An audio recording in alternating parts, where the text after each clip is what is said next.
Hello and welcome to EDFL TV. I'm Matty Pelios, Board Director here at the Airport West Indoor Centre, just around the corner from the EDFL head offices. And I am joined by two of the best coaches in local football, two of the best the EDFL have had in the last decade or two.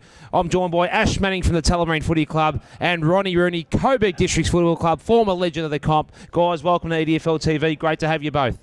Yeah, thanks, Matty. Great. Thanks for the invite. Great to be here and looking forward to talking about some local footy. And Ronnie, mate, great to have you here as well in the Coburg Districts jacket. Thanks, Matty. A pleasure again. It's like the old days with the EDFL TV. It is. It's not Channel 31, but it's YouTube and EDFL website, and we've got a cracking show. Really privileged to have two of the best in the business joining us here in EDFL, and thank you for your time. I know how busy you both are. Guys, it was a cracking round of football, and Premier League was fantastic. We'll go through the round 12 results of all three divisions. We'll start with Premier League, generally start with Division 2, but there were some cracking games. Essendon to the Stars got a very good win, 194 to Oak Park 56. Oak Park started very well, had a good first quarter, and it looked like it was going to be an even game, but just the class plays of Do the Stars looked like to be the difference here. Charlie Hammond, Nicky Kovac, ex-Bendigo Bombers VFL player, Phil Lobb, 5 goals as well. Rayson was best on ground. Carterfeld, the ex-VFL Wonders players, really seen the difference, Ash. Yeah, look, Barham's obviously doing a great job coaching down there at the moment. Do the Stars, they're sort of holding their ground. They're playing a lot of their younger guys, which is terrific, guys. Any side that loses a comp medalist in the off-season is going to be very difficult for them to improve, and I think they've improved, even though they're still in the lower end of the ladder. They've still done very well to get the wins on the board they have. And yeah, very impressive and a very good percentage boost. It just gives dudes a little bit of hope if the other teams were to fall down in front of them and just make a late run of the finals. Greenvale defeated Marynol Park 19-18. They scored 37 scoring shots. Marby Park 15-7, 35 points at the end, but Greenvale got up to about 49 points in the third quarter. Marby, very fit side, came in well, but it was a very good game, very good standard game. We commentated that game. Some of the old school players of Greenvale Footy Club are very impressive. Dennis Bicer was just exceptional, kicked 3 goals. Anthony Eloy, 32 years old, was just took a nearly mark of the year, took a screamer, and just some of their most experienced heads played really good football. They won this game with Jorgensen out, Adam McPhee out, and a couple of other young guys, Spinella, Ferraccioni, but very good win. But the big thing was John Jack Anthony looked like it went down with an ankle injury. From all reports, it's not too bad now, but he was stretched it off, so that really hurt Marynol Park in the second quarter.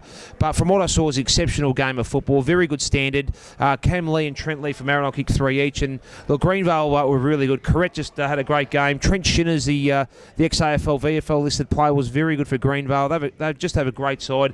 An interesting duel was the son of John McNamara, Jack Solomon, playing at full forward, and the first cousin of John McNamara, Simon Potter, picked him up at full back, which was two very good players, but that was an interesting matchup. But a very good win to the Greenvale Footy Club, and they just stamped their authority. But look, shows where Marynol Park are at as well. But a 5-goal loss sometimes down at Greenvale isn't a bad result, even though Greenvale did miss a lot of goals. Airport West, the big win against Strathmore. That was the big result, guys, at Premier Division. 13-16-94, defeating Strathmore 4-2-36. The Moors will be stunned by this. Marcus Kenny, 5 goals. But the Airport West Football Club, they are the real deal. Look, and they've been fantastic. They dominated the comp last year and gone up and been able to hold their own, which has been probably the pattern of the last couple of years with the side that has gone up. They've done well. Pascoe were very good last year when they went up. Strathmore would be concerned, they weren't able to score to even be competitive. But, the whistle was they played 2 on Kenny and he still kicked 5. And he is a very good player and he's probably been the key to their success. Yeah, Kenny's he was a superstar in Division 1 last year and he's followed that form up this year in Premier Division. Strathmore, just looking through their list, a lot of young guys they're playing sort of at the moment. They've got young Josh Rule in there playing. I see Nugget Folds was back. They got Daniel Sinnott. Nugget Folds always been, I feel he's a ones player. He should have really been he probably is, but I think over the last few years they've probably had a few more imports, and maybe that might be a bit of a changing of philosophy down there. I'm not too sure, but I mean, this time last year they were sitting undefeated on top of the ladder and it looked like no one could get near them, and now they look like they're going to miss the finals not even 12 months later. Yeah, who would have thought that when we heard they recruited Matt Little and Todd Grimer in the pre-season before a couple of big exits. But look, let's not take anything away from Airport West. At home, they were sensational. They haven't got many injuries at the moment. They recruited beautifully in Hogan, Boyd, Their ruckman's been fantastic as well. They've picked up Urquhart as well. Yeah, he's sensational. Walsh played well on the weekend. Walsh, excuse me. And there's a guy I think down there who's underrated for him. Is a guy Fulton at fullback. Yeah. I think he's a terrific player. And McVeigh brothers are just fantastic. Two homegrowns, and they're doing really well. Well, I mean, I've spoken to a couple of key forwards, and they reckon that Fulton is the one bloke in Div 1 who used to give him a lot of trouble. And he's obviously continued that form in Premier Division this year, playing on some of the real key forwards of the competition. And they're a very close unit. They had a lot of success last year, and they play for each other. So well done, Airport West. Massive win versus Strathmore. Keilor, 129, easy winners over Pascoe Vale. We said it last week that I said it on the radio that they would bounce back. They had their pants pulled down by Greenvale the week before. 13 goals at their home ground. That's just very un-Keilor-like, and I knew McGuan would get him back up. He's the best coach in the business. Garth, 6 goals. Keilor at home really touched up Pascoe Vale. Your old club, Ronnie. Well, there's a few there, but Pascoe Vale will be disappointed with this year because they were so good last year. They went in and they were very, very competitive and probably a bit stiff to miss out on making the finals. But there's been a lot of coaching rumours swirling about both sides before that result. So probably that's given Keilor a bit of breathing space. But Pascoe Vale wouldn't be happy. They thought they'd recruited well. Maybe they recruited too much of the same type of player. They're probably a little bit small on their forward line, I think. Yeah, I was just going to say, with Pascoe Vale, I was thinking exactly the same thing about some of the guys that they recruited. Just having a look at their list over the last few weeks, I'm not sure whether they got the right type of guy for Premier Division. So that's something that obviously they're going to stay up this year. Well, it looks like they're going to stay up anyway, so they might have to revisit that in the next year or so, I think. Yeah, definitely. And I think the fact Ash and Ron, they were tipped to be that 3rd or 4th spot. They had such a good finish the last season, beating sides like Aberfeldy and Maribyrnong. It's just been a big downer and let down. But you know what? They're a great club and they'll bounce back. But it shows you if you're 10% off the pace, you can drop 4 or 5 places. That's how tight it is. And it shows that with the ladder at the moment. We're from 3rd to 6th all on level points at the moment. Yeah. So if you're just off the money, it's very hard to get yourself back in contention. I know from an EDFL point of view, Brett Scott and the board are just so excited how even it's been, and it's fantastic. But yesterday we had a big Sunday game and it was fantastic. Well done Aberfeldy and Avondale Heights for this initiative. 2nd year in a row at Canning Street. It was a cracking game. In the end though, Aberfeldy 10-17-77 got a comfortable 25-point win over Avondale Heights, 8-4-52. Storm home the Aberfeldy team, and they just show that they are ahead of this pack with Greenvale, and they are the real deal. Paddy Rose kicked 4 goals, but it was only a 1-goal margin at 3/4 time. Aberfeldy, some good signs. They played very well. They got some good young blokes too, like Fahir, who's Essendon listed, Fox, a couple of these guys. They've still got some players. Toy in there. I mean, we saw him playing at Gold Coast last year. Norris was very good as well in the big space. Aberfeldy are the real deal. A big crowd we had at Canning Street as well, and well done to Aberfeldy over Avondale Heights. Ronnie? And Avondale Heights have been their danger side over the last few years. Every time Aberfeldy looked like they were gathering momentum and having a run at the 4, they dropped that Avondale Heights game. So for them, especially with the margin only being 1 goal at 3/4 time, they'd be very, very happy with that result. And as I said, Greenvale and themselves have been the standout side, I think, for most of the year. Well, I went to that game yesterday, and Aberfeldy really set up in the first quarter, kicking into a strong breeze. They kicked 3 goals against it. Their defensive setup and structure was unbelievable. They just didn't allow Avondale Heights to get the ball inside 50 to the 2 forwards in Rose and Di Martino. They just shut them down. Yep. They cut off their supply, and both like Toy and Connors across half back were just setting the play up from the back line. And with Johns and Mango up forward, they're going to be a very difficult side to beat later in the year. Courtney Johns, he's got his knockers, but he has had an absolute sensational season. I saw him at least 3 or 4 times this season. He's fit, he's hungry, he's firing. He's got a lot of criticism, but he is an exceptional player for the Aberfeldy Football Club. Look, it's great to see him playing well because the injuries he copped at league football level, but basically they really thought he was going to be a superstar. But at that level, with the injuries, the major injuries he copped, he just could not get his body right. And good to see that he's back and he's playing good footy. And mate, it's going to be a fantastic final series. And it's a great, very great week it was for Premier Footy. Let's go to Division 1 and Taylors Lakes 108 versus West Coburg 87. A very good win of the Taylors Lakes Football Club, and they're just going along nicely, Ash. Yeah, probably still holding out some hope of sneaking into the top 2 if they can. Probably being beaten by Tullamarine and Glenroy twice each hasn't helped them. But they play. They've still got a few games, and if results go their way, they could probably still sneak into the top 2. It's hurt them not having D'Souza the last few weeks. But they're a very good side, well coached, and I'm sure they'll be there come finals time, and they'll certainly have something to say in who's going to be the premiers this year, I would think. And Hadfield 56 defeated by your mob Tullamarine 100. Hadfield always giving you trouble at their ground over the years, and this was a very solid win because they're as good a side and a 6th side as you see in a Division 2 competition, aren't they? Our 2nd tier division competition. Yeah, I was talking to some of the Hadfield stalwarts down there, Greg McKercher and Steve Golding and these blokes, and they were telling me there's just so many of their young guys that have come through the under-16s and under-18 system. So I think Hadfield's main goal this year would have been just to try and keep themselves in Division 1 and hopefully consolidate this year and probably look to pick up a few recruits in the next couple of years. But look, our guys were terrific on the weekend. Our big improvements come from a lot of our young guys like Will Becker, Will Geyer, Lockie Smith, Dean Simmons, Jack Burns had a terrific year. These are the guys, Ash, who I feel that got under the nose, I suppose, of a lot of the opposition guys. A lot of your unknown players this year have been exceptional. I saw you guys against Taylor's Lakes. I was very impressed by probably 6 or 7 guys I didn't know a lot about. And I think a lot of teams prepared for your guns like your Marcies and Heidenens and Lorries, but they didn't prepare for these guys, and they've been fantastic for you. Yeah, well, last year we had a few injuries as well, and I think what happened was we got 8 or 10 games into some of these guys probably a year or so before we expected to or we thought they'd be ready.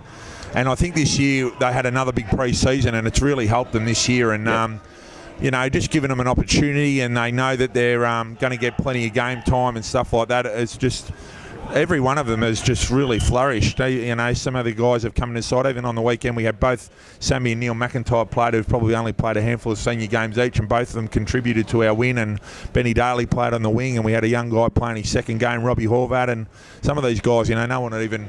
You wouldn't expect them to be in our ones, and if they play well and they hold their spot, they might be playing finals in a month and a half's time.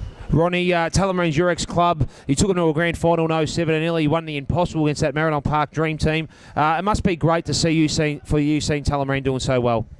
Look, and they've been consistently up there over the last decade and haven't been able to quite take the next step. And I think the younger kids is that X factor that will make the difference. Because I've been open over many years. I reckon the best 12 blokes I've ever coached is that core at Tullamarine. But the problem was always the bottom 6. And now all those kids have come through that under-16 side, and they're very, very thick with each other, and that's shown. So, and that'll be the X factor. And it's always is your good ordinary players when you're a flag, but it'll be those good kids, I think, that'll make the difference.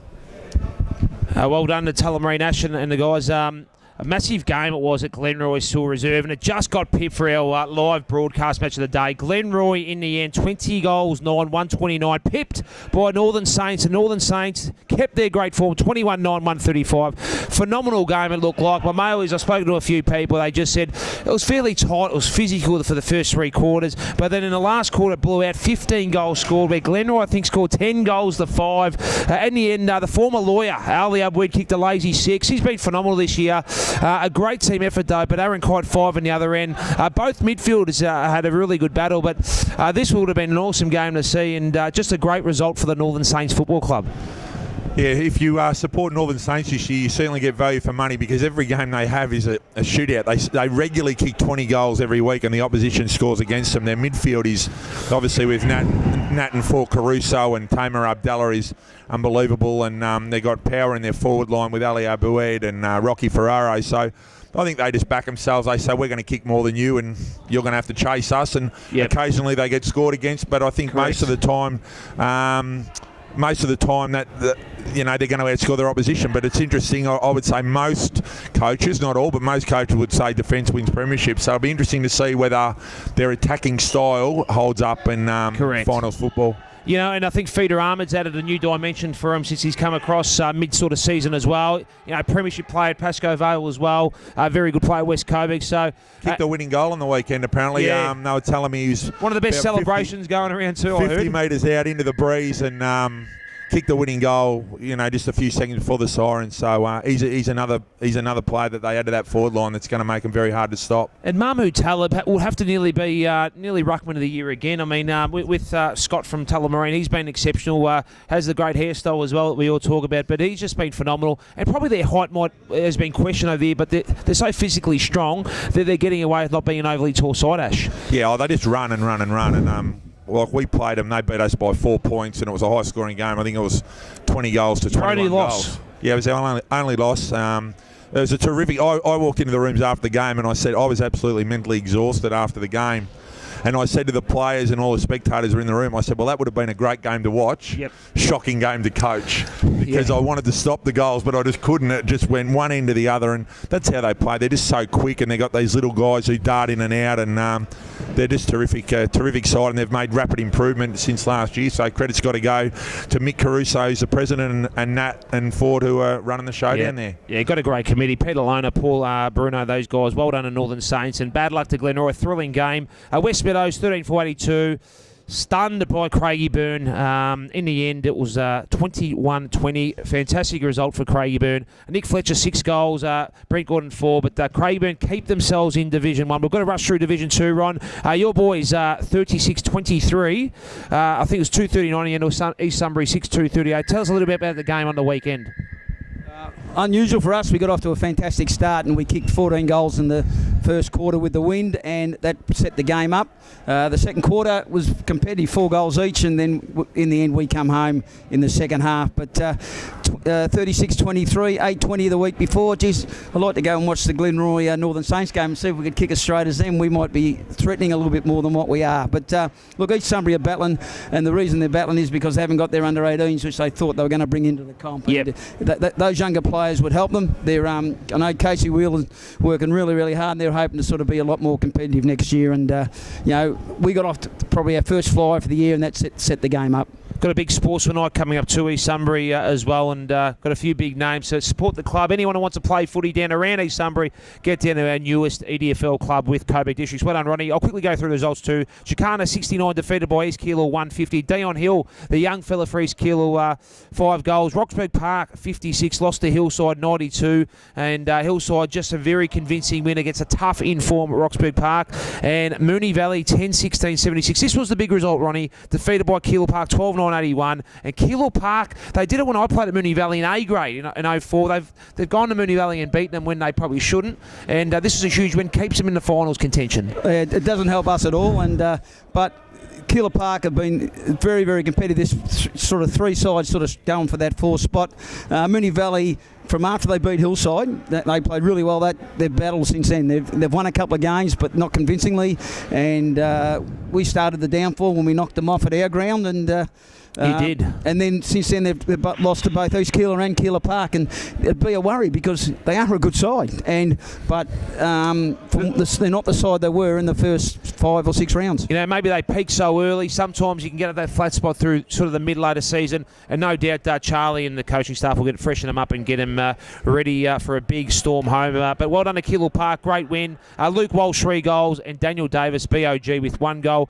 Okay, let's go to round 13, guys. We'll start with Division 2. Ron Rooney, you'll help us through this. Some cracking games. EDFL Match of the Day live on 98.9 FM. Is between Hillside versus Moonee Valley. 1 versus 2 when they first played, and Moonee Valley stunned the Hillside side. But they spoke to Steve Koliniuk, who's given us his coaching box here for the commentary team. Adam Sarakoglu in the team. He says we won't lose this week. He's very confident. He's got a strong side. Jared Best played in play last time. I think Sam Sarkis, they had a few out. Fabio Delizia, he's confident they're going to take on Moonee Valley and get a win this week.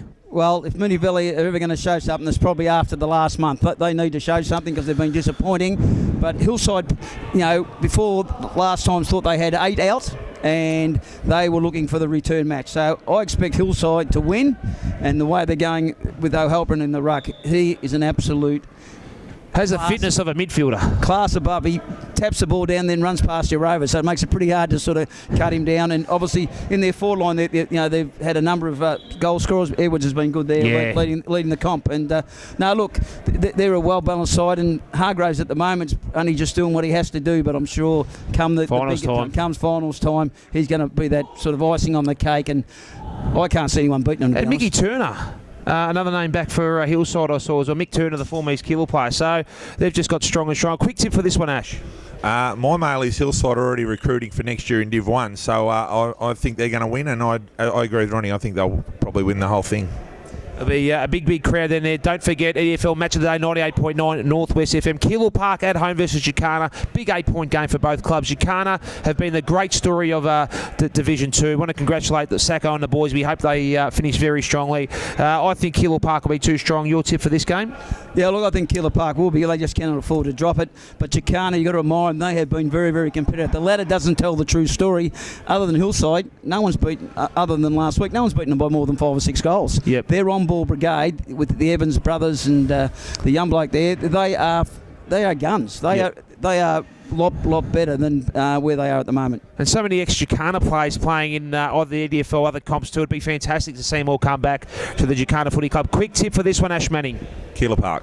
Thank you. Okay, Roxburgh Park at home versus East Sunbury. The Roxy boys have been a fantastic story as well. Very good side at home. I remember when I played my last years at Marby Park, they were tough to beat at home. They just got that strong wind. They just live for there, and I can't see them losing to East Sunbury. But best of luck to East Sunbury. It's going to be an experience for them. Yeah, look, Roxburgh Park will win that, and credit to them because they are a very even, well-drilled team, and that's a credit to their coaching panel and the way they've gone and turned the club around the last 2 years. I think they're going to be a side very much of the future. A quick tip in 2 words, Ash Manning. Roxburgh Park. Beautifully done, mate. Great to have you here. And East Killor at home versus Coburg Districts. East Killor, in good form. A good result for the Cougars last week.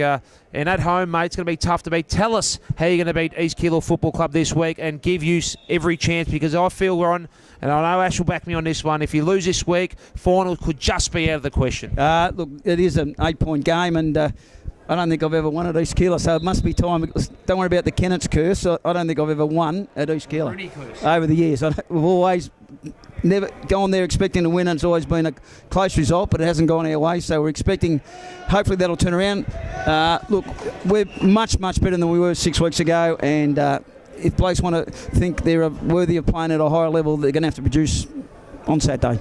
I think one thing that the competition in Division 2 has shown is that I think the EDFL got it right, in my opinion anyway, with going to the 3 divisions, because sides like Roxburgh Park, Jacana, Moonee Valley, these sides were in the doldrums only a year or two ago, and now they're all fighting for finals football. And as a footballer, that's what you want to do. You want to play finals. So I think the EDFL took it upon themselves with the initiative, and they got a lot of criticism. But I would say most clubs now would say that it's probably been the right move. It would be ideal if we had 10 sides in every division, but unfortunately we can't do that at the moment. Maybe we'll get to that one stage, but I think it's great that these sides that have been down the bottom for so long are now in contention to play finals footy.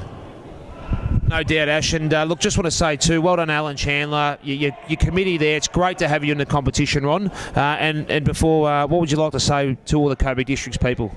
Well, look, it has been fantastic, and we've come across in the Western Region Footy League, and that's shown the difference in the standard between the two comps. The clubs worked very, very hard. How they've been able to survive the last 20 years with just 2 senior sides. We've now got our juniors up and running, and it augurs really well for the future. And we're just looking to see that over the next couple of years we build as a club.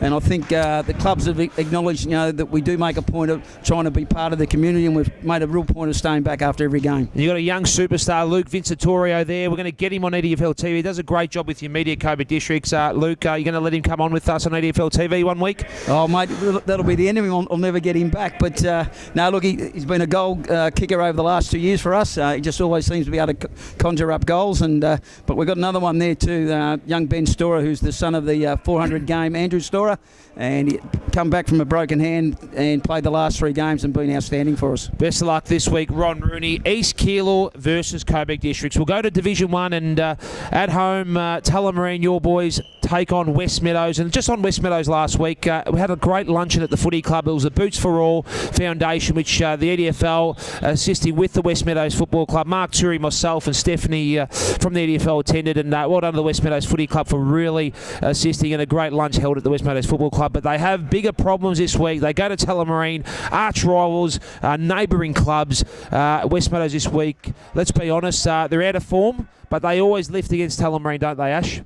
Yeah, it's certainly a local derby for our guys. A lot of our guys that have been at Tulla for a long time look forward to this game every year, and I'm sure a lot of our guys will be looking forward to maybe seeing the back of them if we can put them down into another division. But you know, we've got more important things. We've got to make sure we keep winning and keep our percentages up as much as we can, and we'll be going out this week to try and win the game. Getting some players back. Yeah, the horrific run of injuries after the first 6 to 8 weeks. Who's come back? Who's set to come back for the Tullamarine Football Club? Who's come back? Honestly, no one. No one yet. Look, we're hoping to get a couple of our sort of lesser lights that have been injured in the next few weeks. We had Nathaniel Biggs was out suspended last week. We get him back. Tatey went for his annual holiday that he goes in. Gets a bit of vitamin D because he's old and he needs it. Just on John Tate, I feel he's lifted his cardio and his fitness. He looks fantastic, and his form this year has been fantastic. He's a great guy, been an EDFL legend for the last decade, and he's been a great player for you this year. He started slowly this year, but his last 3 weeks, I reckon he's been best on the ground all 3 weeks. Yep. Then he came up to me and said, "I just remember, Ash, I'm going away for a week or so." So he took the week off, but he seems to do that every year. But he's probably the fittest guy at the club. Yep. He loves his footy, and he's been a great addition to the footy club. Yeah, he's been terrific. We're hoping by the end of the year we get blokes like Cameron Hare, Mickey Egan, Tommy Delaney. Some quality there. Sean Doyle. General Lee O'Neill. We're hoping to get them back. Your man, General. Yeah, well, I think General's one of the best players in Division 1, but we haven't, we've only seen 3 games from him in the last 2 years. So, look, we're hoping to get those guys back. We might get 1 or 2 of them back. If we can get 3 back, it'll be a bonus. But the guys that are in the side at the moment are doing the job, and hopefully they can keep doing the job. Ronnie, a quick tip in one word: Tulla versus West Meadows. Tullamarine. Your old club, great to see.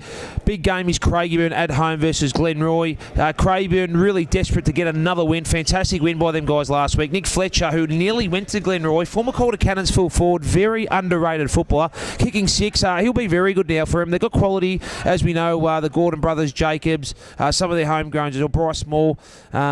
I think Craigieburn will give Glenroy a really good run this week, even a few ex-Craigieburn guys playing for Glenroy, Woodhouse and Piggott and a few of these guys. But Glenroy, go for that top 2, won't drop this game. Last time they played one another, I think Craigieburn led by about 40 points. It was remarkable, wasn't it? And then Glenroy came out and kicked like 10 in a quarter or something and turned the game around. So we actually thought the great man, the fossil David Williams, sends us the texts on the broadcast. We thought he must have made an error because he's at one stage, I think they were up by 7 or 8 goals. Then all of a sudden Glenroy were even and they won by 9 or 10. I remember one of the crowd telling me that the result had come through on the radio that Glenroy were getting beaten, and I said, you better check that. It can't be right. Yeah. But anyway, hopefully Craigieburn, like Glenroy, the side chasing us for the top 2 spot with Northern Saints. So we hope Craigieburn plays well. Craigieburn, one of their best players, a guy named Jacobs. He can play in the midfield. He can play forward. He's so beautiful strong. He kicks goals. He's a terrific player. But Glenroy have got they've got some quality over the park. Their forward line is terrific with Woodhouse and Kite down there. And I think one of their most underrated players is a guy who plays full-back, a guy named Joe Sayers. Yeah, he's good. A terrific full-back. Probably good. Second to Drew Hinnon, and I'd say, in the stakes of the full-backs. And he's had a terrific year as well. And I think Glenroy have got too much to play for, and they'll get the win this week. A big game. Quick tip. Glenroy, but look out for the Gordon brothers. They're very good players, and Brent Gordon's probably the Rolls-Royce player of Division 1, I reckon. Taylor's Lakes versus Northern Saints. Cracking game. 2 of the best in Division 1. Physically strong sides. Taylor's Lakes are just that seasoned side. The downside's never that bad, and they're just consistent. They're tough. They know how to win when they have to. At home, Northern Saints, this is a huge test for them. Ash Manning, tell us who's going to win this game. A game that no doubt you'll have a spy camera camera there, or no doubt one of your assistant coaches there taking some notes. You'd think I'd have more than one assistant coach, Matthew, wouldn't you? But no, I don't. Mate, I would love to watch this game. It'd be terrific. Because Taylor's Lakes are a super defensive unit. They're very well coached, very well drilled. All the guys know where they've got to be in the zone, structures, all this sort of thing. Their defence, their stoppage work, all this. And then they're against a side like Northern Saints, who pretty much just go, So talented. well, we're that good. We're just going to get it and beat you anyway. So it'll be interesting. If it's a shootout, they can't beat them. Northern Saints will win. Taylor's Lakes, you've got to keep it to a 12, 13 That's Sydney goal Swans type of style. They've got Lockdown to. footy. Yep. They've got Real it. press. And Taylor's Lakes haven't been as their home ground used to be a fortress. Yeah, it was. It probably hasn't been as so much this year. Correct, I think Glenroy's beat them there. We've beat them there. They did beat Northern Saints last time they played at Northern Saints. Yep, So yep. I wouldn't write Taylor's Lakes off, but as I said, Northern Saints, after a great win against Glenroy, they'd be pretty determined not to drop this one, I would think. So I think Northern Saints will just win. Some quality too for Taylor's Lakes. Di Pietro, I think, came through the twos. I think he must have been injured, but he's kicked 6 last week, I think. And Ben Powell played his, I think, first game for Taylor's Lakes. The former big, the ex-model and the big centre forward, has a good looks. He's played for around half a dozen clubs in EDFL, Big Benny, but played his first game in the ones last week. I think he kicked a couple, and he's obviously going to get better. So I think it was at Violet Town this year, but he's another big in for Taylor's Lakes as well. But if you have to tip this one, who do you like, Ash? Yeah, as I said, Northern Saints will win, but Taylor's Lakes have got to try and shut them down. But that forward line's starting to look a bit awesome now with Schwereb, De Petro, Glocky Calder if he comes back, and now add Ben Power to the list. And their smalls are terrific. They've got little Longo down there. He's just he's super quick. Yep. So if they can get it all right and DeSouza comes back into that side, they're still right in the mix for sure. Without a doubt. Quick tip in 2 words, Ronnie. Well, Ash has talked me into taking Taylor's Lakes because I think their defensive work may be the test, and that's the big test for Northern Saints, is how they work against a side like Taylor's Lakes. Stephen Burns would kill me if I tipped against the Lakers this week. So Lakers for me, just West Coburg at home versus Hadfield, arch rivals. Two sides who've had a lot of players cross over from each club over the last couple of years. Hadfield always play well, but I'm going to tip West Coburg in this one. I just think they're playing fantastic football at the moment. They weren't disgraced last week. They're starting to get a lot of players who dropped off early pre-season back, and I think they'll win a very close one against a very good Hadfield Football Club. Well, we played West Coburg and Hadfield the last 2 weeks in a row. Well, you'd know better than West Coburg looked slightly more impressive. West Coburg, Mickey Lilino came back from suspension, and I thought he was best on the ground in the first half. I just gave my guys a massive spray at half time because this bloke just was killing us at stoppages, and they got Fidax back, Abdicame Fidax back last week too, so they're just starting to get a few guys back. I think they'll just get over the line against Hadfield, but it should be a cracking game actually. Big Subway, Jack Ibrahim as well, back from overseas. He'll come back as well after a game in the twos. Should be a cracking crowd. Big tip for this one. Probably West Coburg. I think at West Coburg, a very hard ground to win at. Okay, thanks, Ronnie. Doing beautifully there. You've been in all 3 divisions, so you're a good tipster. We've got to rush through Premier. We're just running out of time, guys. Aberfeldy versus Keilor. Always 2 of the best sides in the Premier Division. 2 great clubs. 2 very good coaches in Mal Michael and Mick McGuan. Aberfeldy for me, just, but expect Keilor to push them there with Aberfeldy only a 6-day break. Quick tip, Ronnie? Aberfeldy. Aberfeldy and that Paddock who came from the WRFL, he can seriously play, that guy. He's a very good player. Yeah, I think him and Cabillo have been fantastic for him. I think Tommy Hislop may make his long-awaited return for the ex-Richmond midfielder for Aberfeldy, which is huge, and he's a sensational player and great bloke. Oak Park at home versus Airport West. These guys were playing in Division B grade a couple of years ago. They've had great rivalry in A grade in the 90s. But it's been a different season for both. Oak Park, look, they've got some great players still. I love Jack Pascu, Tommy German, young Kennedy. They've got a lot of guys who give their heart and soul. I think Mastra Pascu and Hooper may come back as well to really strengthen them. But I think Airport West won't drop this game. We're really a big contention for 3rd and 4th spot. Yeah, I think with Marcus Kenny and Clayton Rogers up forward, they're just going to have too much firepower. They've got 3 or 4 ex-AFL midfielders running through their team, so I think Oak Park are going to be pushing the proverbial uphill, to be honest. And even the EDFL boys, Barbudo, Scorsis, Caruso, they've had fantastic seasons. Yeah, the McVeigh brothers are terrific local footballers, and they've had a great 18 months, Airport West, that's for sure. Big cocktail night too at Airport West. Our Torrance said to give it a plug. Fantastic night. If you live in Airport West, if you're down here at the Indoor Sports Centre, get down there. Massive cocktail night to celebrate a possible win versus Oak Park. Quick tip, Ronnie?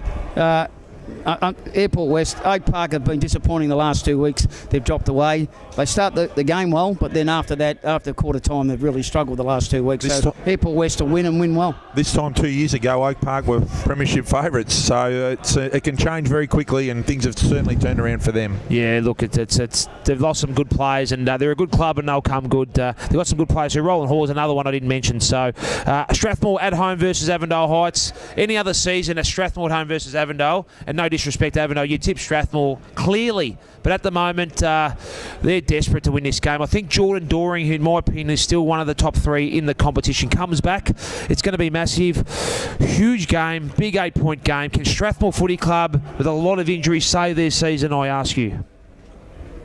No, I don't think they can. I think last week's loss showed to me that they're really struggling. 4 goals, there's not a lot of goals. I mean, it was a little bit breezy, but it was certainly a good day for football. And you know, they have got some talent down there. Their forward line can have Grimer, Little, Knight is down there, and they can throw Digby Morrell in there as well. I mean, they should be kicking massive scores. Had a lot of injuries. If the real Strathmore turns up, and they could still nearly win it. But I watched Avondale on the weekend, and they're well coached by Ghazi, and I just think Avondale will be too good. Be a cracking game of football. I spoke with Adam Daly today, Strathmore assistant coach, and he just said they've got so many injuries.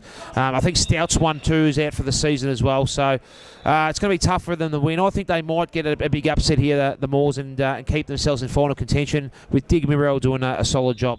Oh, you'll be able to go back to the aftermatch after saying that, but Avondale Heights will win because I don't think they can stop Rose. Yeah, it's going to be a big job for whoever gets the big job on Paddy Rose. Expect a big crowd down there. Marby Park versus Essendon Doona Stars. Cracking game this will be. 2 very fast, fit, not the tallest sides, but I think Marby Park, you know, they're coming off a big game. They just beat Essendon Doona Stars last time. Essendon Doona Stars love to meet Marby Park. They've done very well at that ground. It's going to be a very close game, and last roll of the dice for Essendon Doona Stars, but I think Brodie Holland and the boys will get the chocolates in a close one.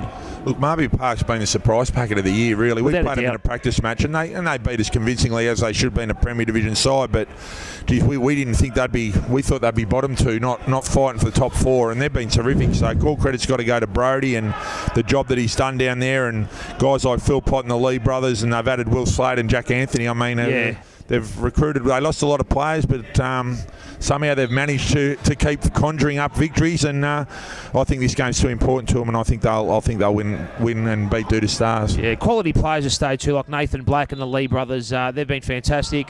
Should be a big crowd there at Maribyrnong. Who do you like in this one, Ronnie Rooney? Look, without putting down Dooders, who have been very, very good, Maribyrnong Park have really built after the first month. You know, the first month they're looking a bit shaky, but they've been fantastic in the last 6 weeks. So Maribyrnong Park. Should be a cracking crowd. And also Pascoe Vale at home versus Greenvale. Paxman against his old club. Can he produce some magic? It's been a tough year for the great man, one of the best in the EDFL. But Greenvale were very, very good last week, and expecting them to maybe get 1 or 2 players back. It's going to be a tough day in the office for Pascoe Vale, but I think on their smaller ground we'll probably trouble Greenvale for a couple of quarters, but I can see Greenvale just kicking away in the second half.